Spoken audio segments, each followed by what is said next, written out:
Welcome to Disruption Blueprint with Shannon Spotswood from RFG Advisory.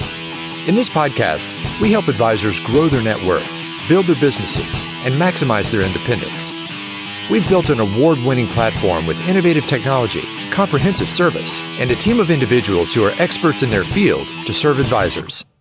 Join us for this journey where we explore everything that has to do with running an independent advisor practice as we bring together successful advisors, industry experts, and innovative minds who are on the bleeding edge to challenge the status quo, foster new ideas, and create a path for advisors to unleash their growth potential.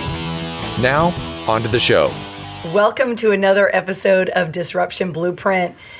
Today we're going to talk about one of my favorite topics, enterprise value. I'm joined in our new beautiful studio by RFG's president, Ed Swenson. Great to be here, Shannon. Thank you. This is near and dear to both of our hearts. I mean, I think if there's one, soapbox that we'll collectively stand on, it is in righteous defense of enterprise value and helping advisors to build it. And there's a lot of misconceptions out there about how to build enterprise value, how we value a firm, and so I think it's going to be a great podcast. So just let's jump right in. Bright and early, we're both fueled on our coffee. I find that there is oftentimes confusion around enterprise value. So let's start at the very beginning. In your opinion, why should advisors care about enterprise value? Well, first, let's be clear, there's never been a better time in our industry to create enterprise value. And so at this particular point in time, for financial advisors who are growth-minded, this is a fantastic time to focus on this topic because it will create potentially generational wealth and outcomes and maybe even happiness for advisors that kind of take this leap. And so we have tools and technology and services and products and access, and we'll talk about that maybe we didn't have 20 years ago. Mm-hmm. And so now is the time for advisors to really lean into this conversation and potentially create enterprise value. The difference for me when I think about enterprise value is there's kind of a decision, which is what's my cash take home? Mm-hmm. And what's the long-term value of the entity which I own? And potentially in the future, we'll either sell or pass down to the next generation, and the next generation in a succession plan can buy that asset from that first generation.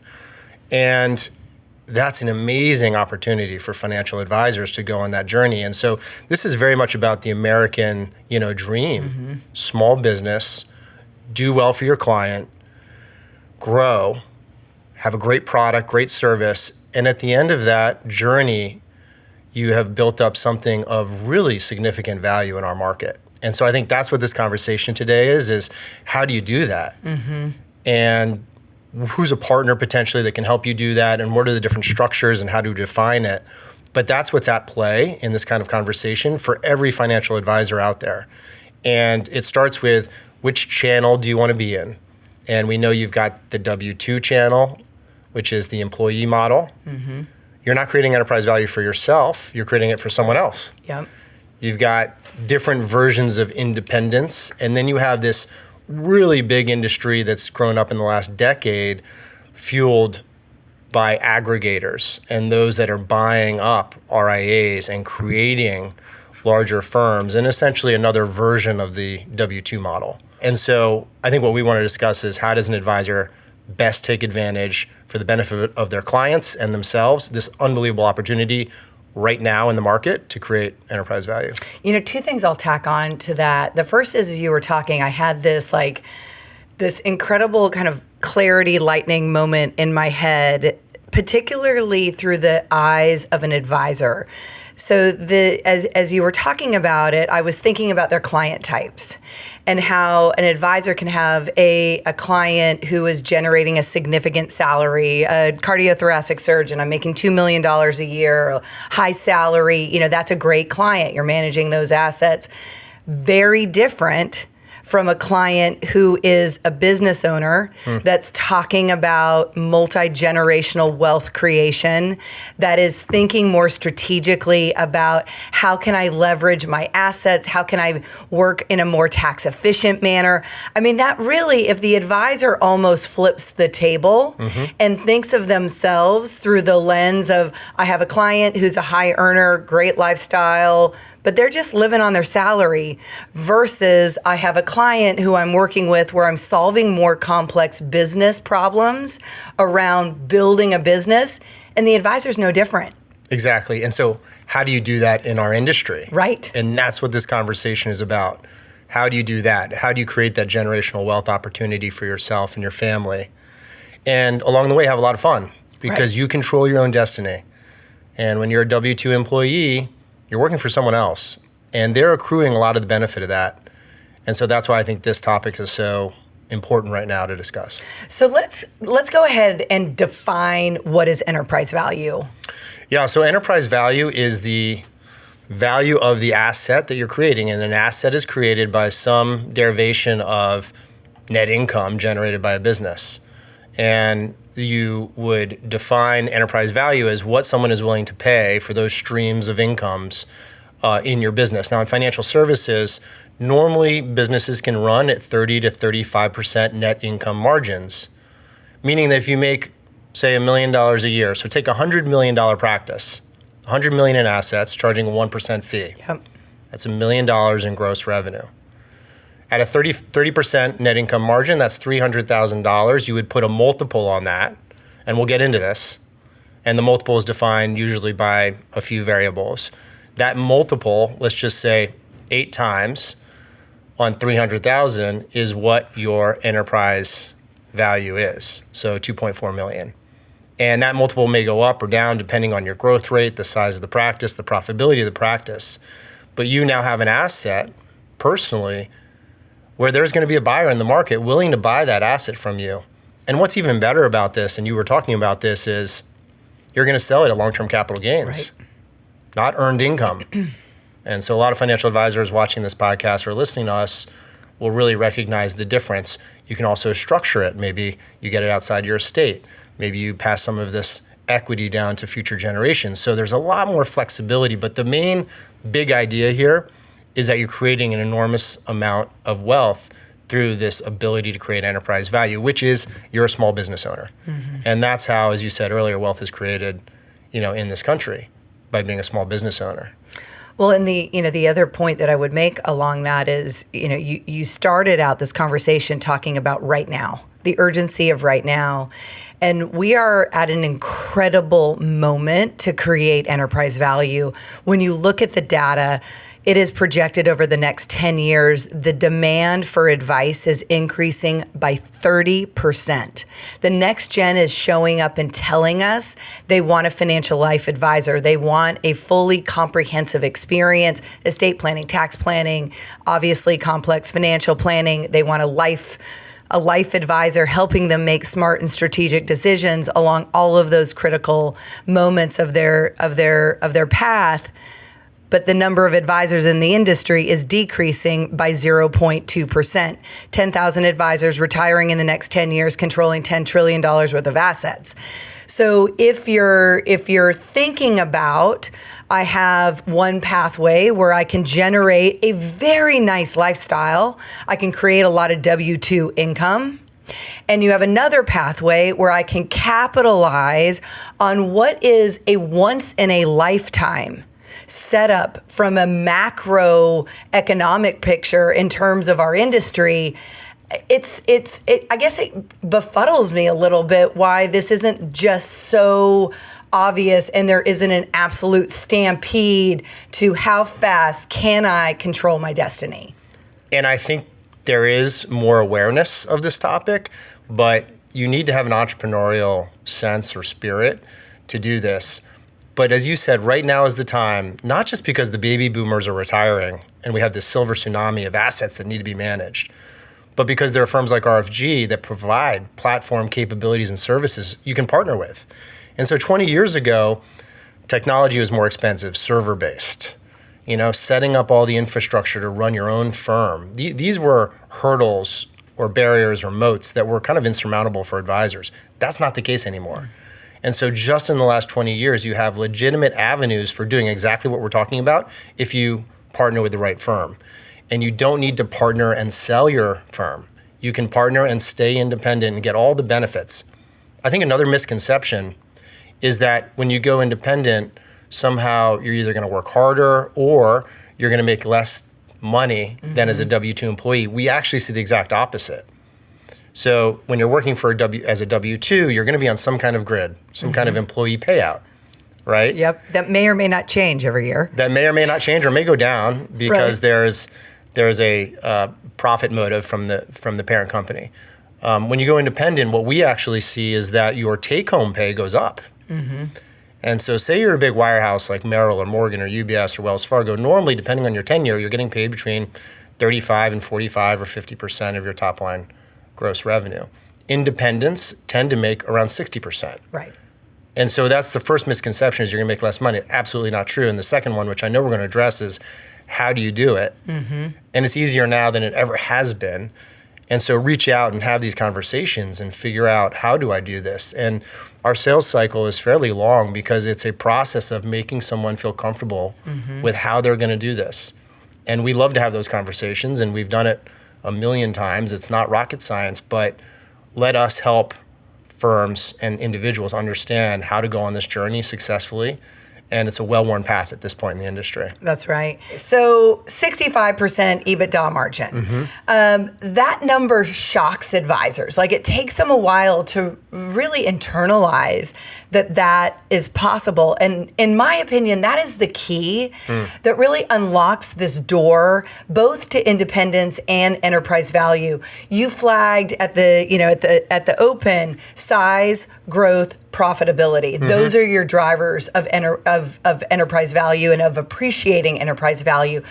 So let's dig in on each one of those. Like, how can you run a scaling growth business at a 65% EBITDA margin?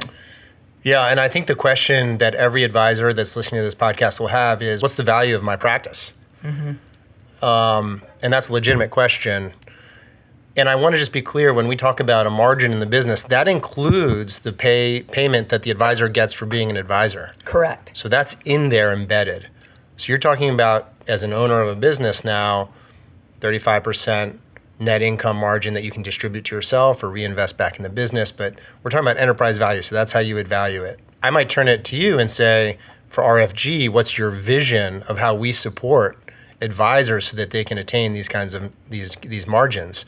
What are the key pillars of our platform? And you talked about what the ingredients are. The ingredients are size, because with size you get some scale.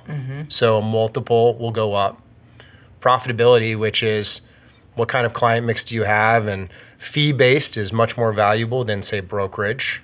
And so that will play an important ingredient. The more fee-based that you can become, the more advisor-centric you are in your practice, the better. And we're seeing actually a whole transition in our industry away from brokerage, predominantly to more fee-based business. So if you're a fee-based advisor, this is a perfect conversation for you. And then the third thing is growth. And growth is the one really difficult metric in our space to grasp. How do I grow? You can grow inorganically, meaning acquire other firms. And you talked about, we have this amazing point in time right now where the baby boomers are retiring.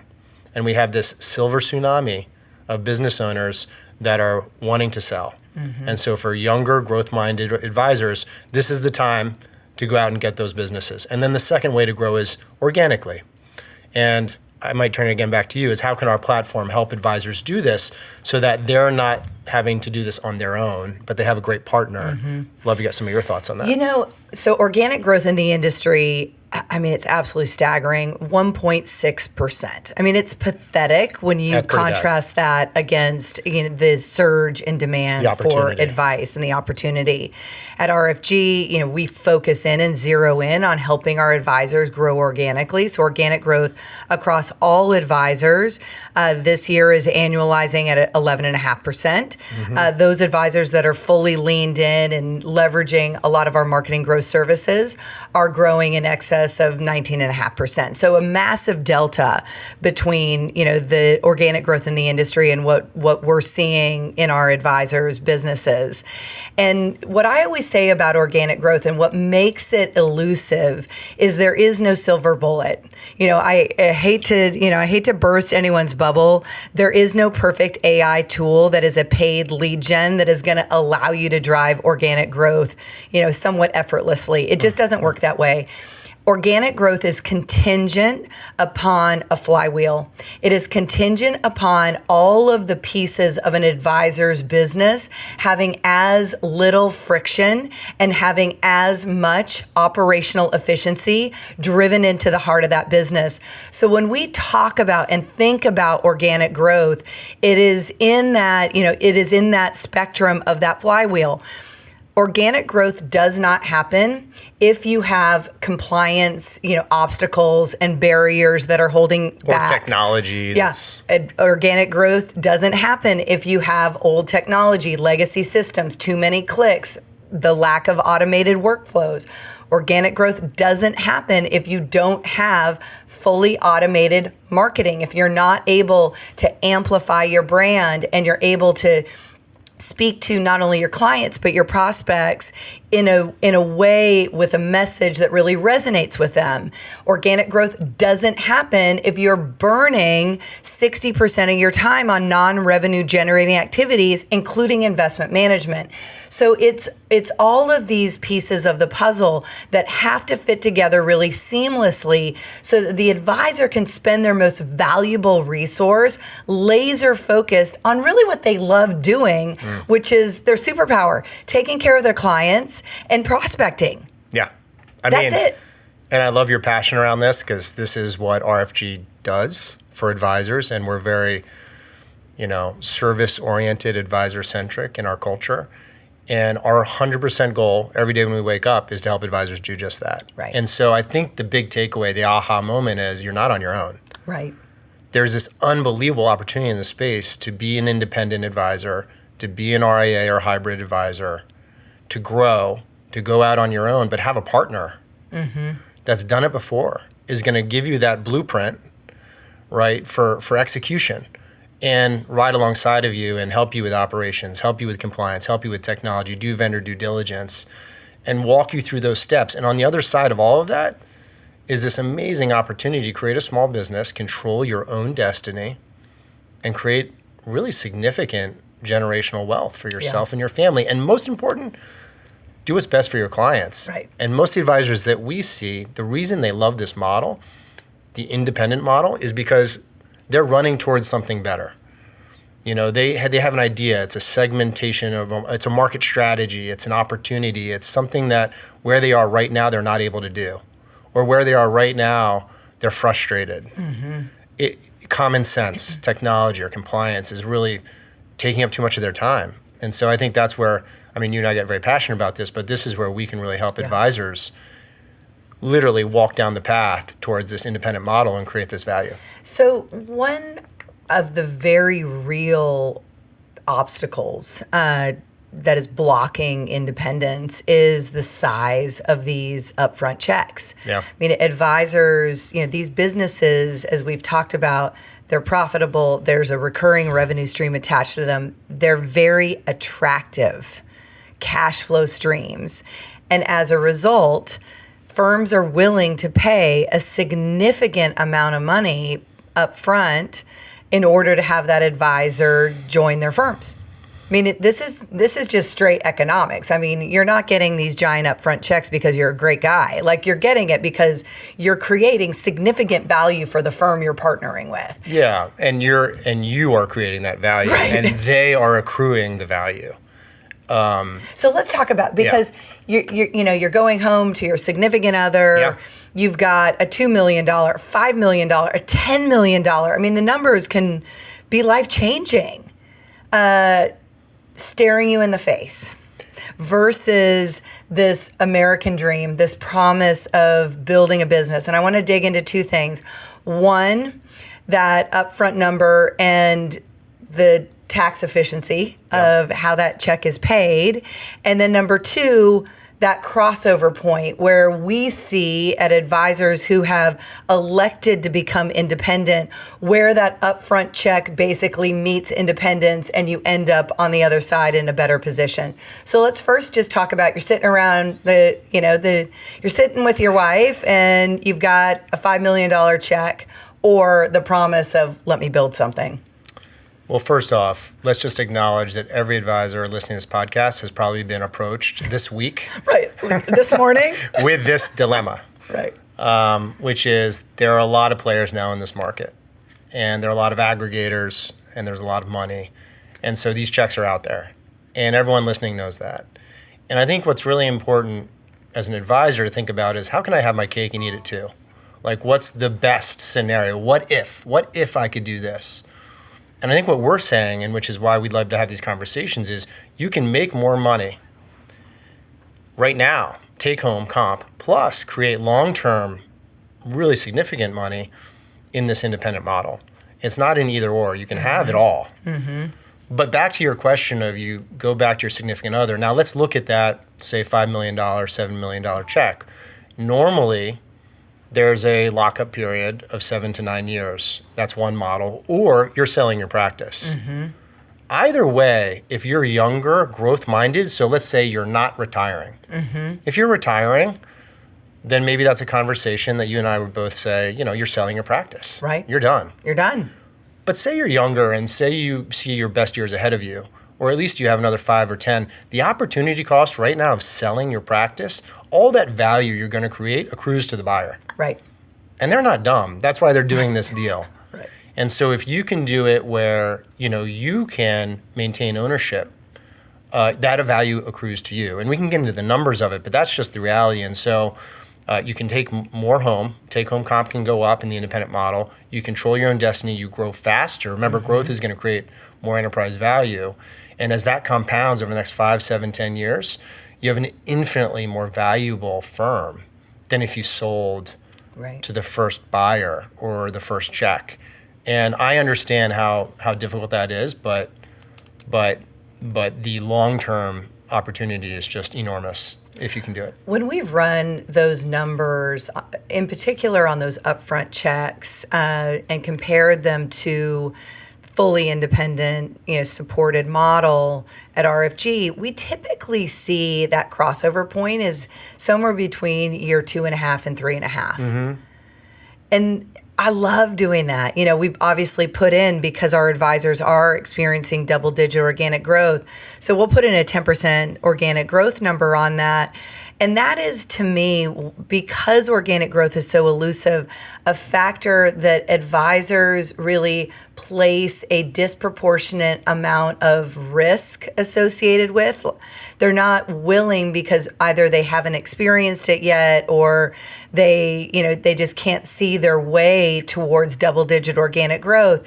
But now, having done this and posted those kind of numbers year in and year out, I feel really good about being able to help advisors chart that path. And so I just, I think if you're at that moment where you're weighing these incredibly attractive, large, eye-popping vacation home, big boat buying numbers, run that through your, simple Excel spreadsheet and give yourself the benefit of the growth that is unlocked by having a partner who's wrapping their arms around you and only winning when you win. Yeah. And you'll see for yourself. Yeah, just think of the math. Right. So back to our first example, $100 million practice, 1% fee, $1 million of revenue. Let's say they generate $300,000 in net income. And let's just keep the math easy. You put a 10 times multiple on that practice is worth $3 million. If you were to double that practice, it's worth $6 million. Go from 100 to 200 million. That's not impossible over 5, 7, 10 years. No. And so you've just left $3 million, an aggregate of $6 million, on the table. So, that's kind of the opportunity in the marketplace. And your growth rates tend to be higher as independents. Right. For all the reasons we've been discussing, there's kind of a paradox of an aggregator, which is when you join that platform, the aggregator is trying to accrue as much value as they can from all the advisors. And so they're really focused on net income themselves. And so maybe they're not investing in technology, or they're not investing in services or product development. When you're an independent, you can do that, right? And so all that value accrues to you. And that's really what we're talking about here. And so I think, again, that's the opportunity. I'm going to double click on a very micro point as it relates to, some of those decisions that are being made around resource allocation, because I'm always just like gobsmacked by this one when I'm talking to especially successful advisors that are young and hungry and growing and, winning business and crushing it. And they tell us these stories about the rationing of CSA talent. Right. Like, I can't get an admin to help me. And this, to me, it is to your point, when you're so locked in on what is the EBITDA that I can create as an aggregator to accrue to my value, I've lost the plot. Right. And one of the things that I think is so critically important for an advisor is that they spend the majority of their time on revenue generating activities. And if you can help them by training up their admin, by finding the right person in the right seat, by leveraging that talent with additional technology so you can serve more households more effectively, you are basically helping them to create that enterprise value. But it demands that you think through the eyes of what the advisor needs in order to build their business. It can't be flipped the other way. You cannot help an advisor build enterprise value if the lens is only viewed through EBITDA. Yeah. You have to flip that lens and view it through the eyes of the advisor trying to grow a long-term asset. You and I see this all the time. Advisors know how best to build their own businesses in their local markets. And I started my career at Smith Barney, and back in the 90s, Smith Barney was very entrepreneurial. And so the regional offices had a lot of autonomy. Mm-hmm. And over time, that kind of consolidated out of New York, and there was the Morgan Stanley merger. And so what happened is a lot of decisions were made from a centralized location out of New York, and they told that advisor branch, you can't do certain activities, or we're not going to spend money on this. And so it took away that ability for that advisor at a local level to know best how to spend money to increase their growth rates. Right. How to make business decisions. decisions. And it's just intuitive. This is common sense, and common sense is pretty obvious, but the advisors know how best to grow in their local markets. Having someone out of New York or have someone out of LA or somewhere else tell them what they can and can't do is antithetical to how they're going to grow faster. Right. And so I think, again, we're advocates for the independent model. How can you partner with a platform so you're not on your own? We'll help you figure this out. We'll help you grow faster. We'll dedicate resources. But at the end of the day, you are the owner of this business, not us. Right. You control your own destiny, not us. Yeah. And so we have to wake up every day saying, how do we support you? Yeah. But you can wake up every day and say, I want another CSA. Why? Because I'm going to grow faster. And when you grow faster, you create more enterprise value. So, that's the vision that you've created at RFG. That's what attracts me to this model. This is the winning model in wealth management. And if it's not clear, because we want to have those conversations, we want to talk to folks, we want to walk them through how. The why is clear, but how you do it and what it takes to get this done, that's what our firm's all about. So one of my, favorite ways that I get to spend my time is doing strategic planning with our advisors, partners. And the exercise that I absolutely love, and I think that this is often a misconception around independence, which is I have to work harder. Mm-hmm. I'm gonna have to work long hours. I'm gonna miss my kid's t-ball game. It's gonna be too hard. And when we start that strategic planning, I always ask one question to kick off those conversations: how many days of vacation do you want to take a year? How much time do you want to take off? And why that question to me is so important for framing up strategic planning is that you are designing your business to reach your family's goals and your lifestyle goals. And you're in control of that. And you're in control of that. Yeah. So what and what is really fun, and I'll give a very specific example, is a lot of advisors out there obviously love to golf and they recognize the business that is won on the golf course.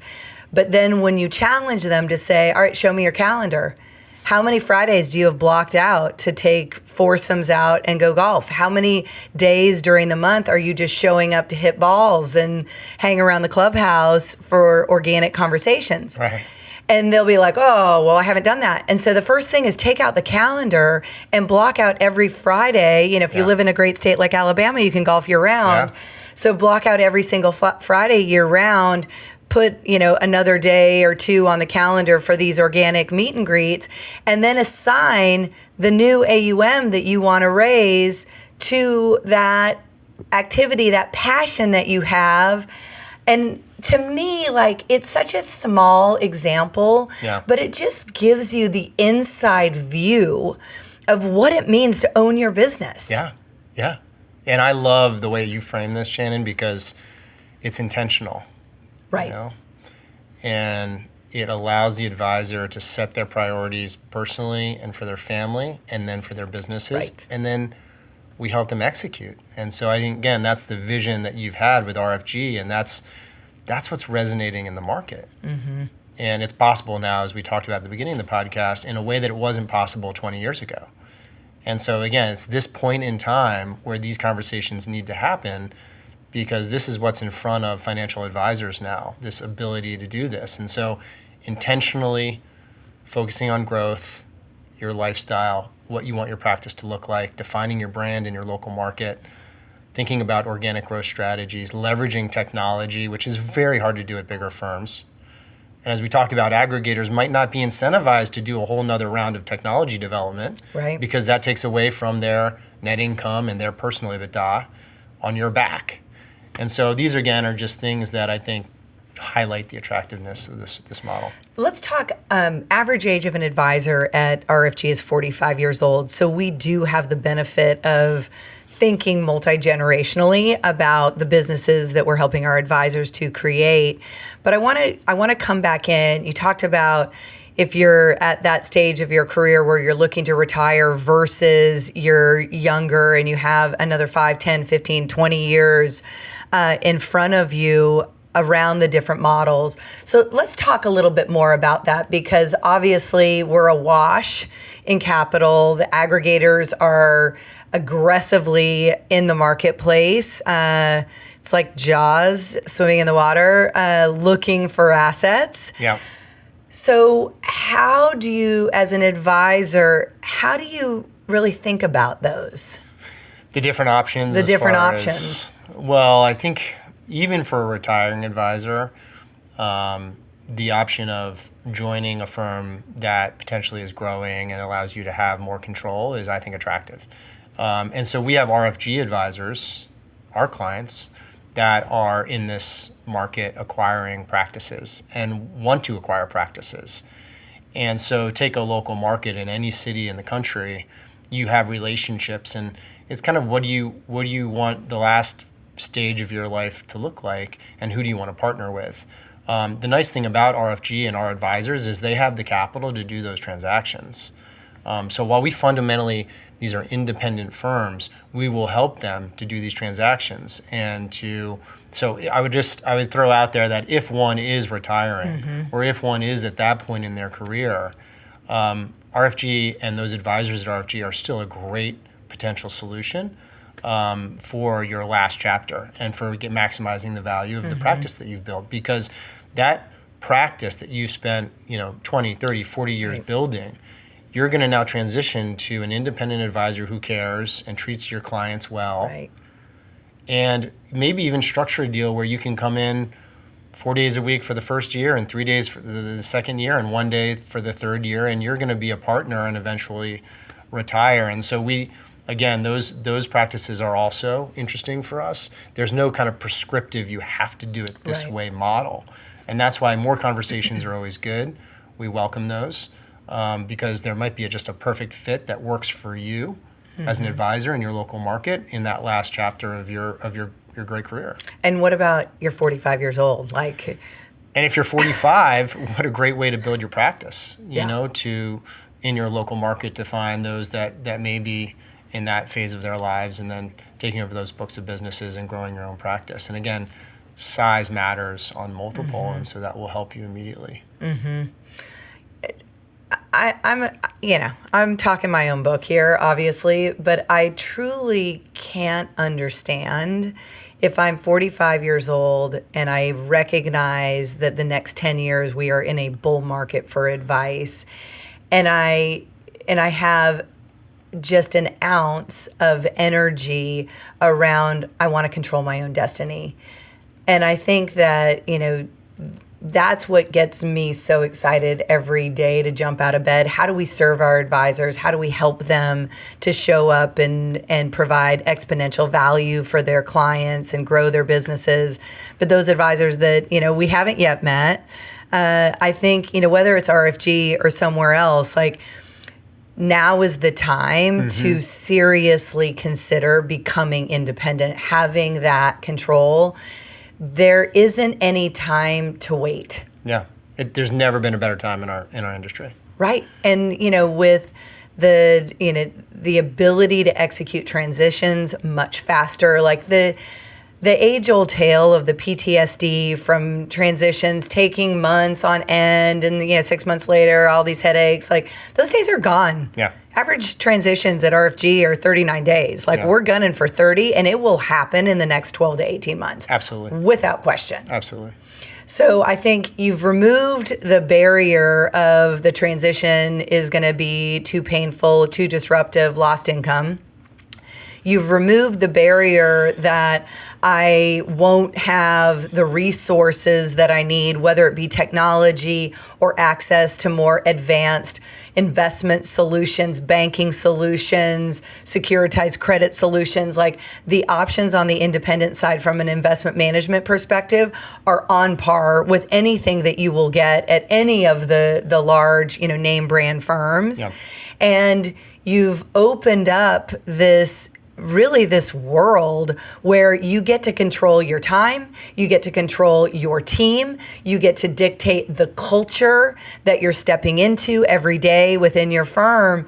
And you'll make more take-home money. And you'll make more money. And you'll create great enterprise value at the end for yourself and your family. I mean, it's win-win-win. So, and I would argue it's not just the 45-year-old advisor. If you have 5 or 10 more years, the rule of 72, you can double something pretty quickly. And if that's attractive to you, growth is attractive to you, and you realize that you're sitting in a seat right now where you're being held back by compliance, by technology, by inefficient operations. Long hold times, maybe even a culture that you disagree with, all of these things can be fixed. Yeah. And you can intentionally control your own destiny. I love it. Anything else that we haven't hit on that we should as it relates to enterprise value? Just adjusting my mic here as we go. Somebody get me like a mic guy. All right, so as we wrap up, is there anything else? I feel like we've hit a lot of the high notes about this. I think we've hit a lot of the high notes. I think the big takeaway is you can make more money take home. You create long-term enterprise value, which we defined as growth, size, and profitability. If you're an advisor-centric, meaning fee-centric, RIA-centric advisor, this is a better model than some of them out there. And I think we hit on the common misconception is that it's hard to do. Right. And it's not hard to do, and it's exciting. And so this is very much kind of for those folks that want to have those conversations. We touched on a lot of topics, but not hard to do. And there's an incredible amount of opportunity right now in this market. So that sense of urgency around why not? Right now we have the capability. And I just throw it back to you if there's anything we missed or just your vision of RFG and how we can help advisors do this. I think one of the important things as an advisor contemplates this is community.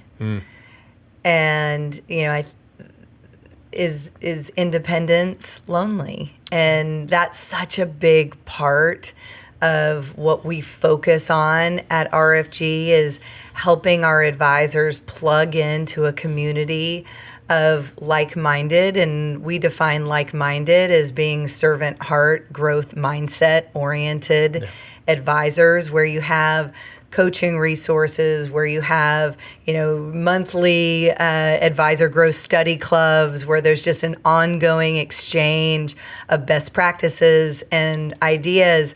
So it is, I would say it is the farthest thing from loneliness. It is actually a culture that you select into, and you will find yourself not only rubbing elbows with other advisors who are thinking very expansively about the future, but also surrounded by a team that wants to win when you win. And one of the greatest gifts in life, in my opinion, is that that intersection where talent and opportunity meet, and you get to build something bigger than yourself. And for advisors who recognize that stepping onto that path of being an entrepreneur, of being a business owner, of having control over your brand and your client experience, and walking that journey, not to get all, whatever, philosophical, but I think one of the saddest stats in our industry is Fidelity put out that benchmarking study this year, and only 18% of advisors are self-identifying as thriving. The rest are just surviving. And you contrast that against a backdrop, as we've talked about, of a bull market of advice. There's never been a more exciting time with AI and technology and service and investment management and all this like cornucopia of solutions and bounty that we have in our industry. And yet they're just surviving. It's not right. And I think that the pathway that is the remedy for that is independence. Control your time, direct your passion where it is, most ignited, surround yourself with people who inspire you, who you want to build something with, and you can't help but thrive. And do it with a partner. Right. Yeah. Do it with a partner. You're not alone in that journey. Well, Ed, this was awesome. I'm sure we will find ourselves talking about this topic many, many, many times. So if you want to, if enterprise value is your jam, give us a call. Clearly, we have a lot of thoughts about it. There's a lot to dig in, and there are very clear levers that you can pull in order to drive your enterprise value. So thanks so much, Shannon, for being here. Thanks for having me. Thank you for listening to the Disruption Blueprint podcast. Click the follow button to be notified when new episodes become available. Visit our website at www.rfgadvisory.com or schedule a call on our advisor resources page. And don't forget to click the follow button to be notified when new episodes become available. Content here is for illustrative purposes and general information only. It is not legal, tax, or individualized financial advice, nor is it a recommendation to buy, sell, or hold any specific security or engage in any specific trading strategy. Information here may be provided in part by third-party sources. These sources are generally deemed to be reliable. However, neither our guest nor RFG Advisory guarantee the accuracy of third-party sources. The views expressed here are those of our guest. They do not necessarily represent those of RFG Advisory, its employees, or its clients. This commentary should not be regarded as a description of advisory services provided by RFG Advisory or performance returns of any client. The views reflected in the commentary are subject to change at any time without notice. Securities offered by registered representatives of Private Client Services, member FINRA SIPC. Advisory services offered by investment advisory representatives of RFG Advisory, a registered investment advisor. Private Client Services and RFG Advisory are unaffiliated entities. Advisory services are only offered to clients or prospective clients where RFG Advisory and its representatives are properly licensed or exempt from licensure.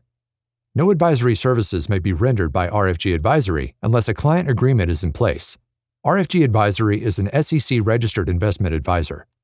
SEC registration does not constitute an endorsement of RFG by the Commission, nor does it indicate that RFG or any associated investment advisory representative has attained a particular level of skill or ability.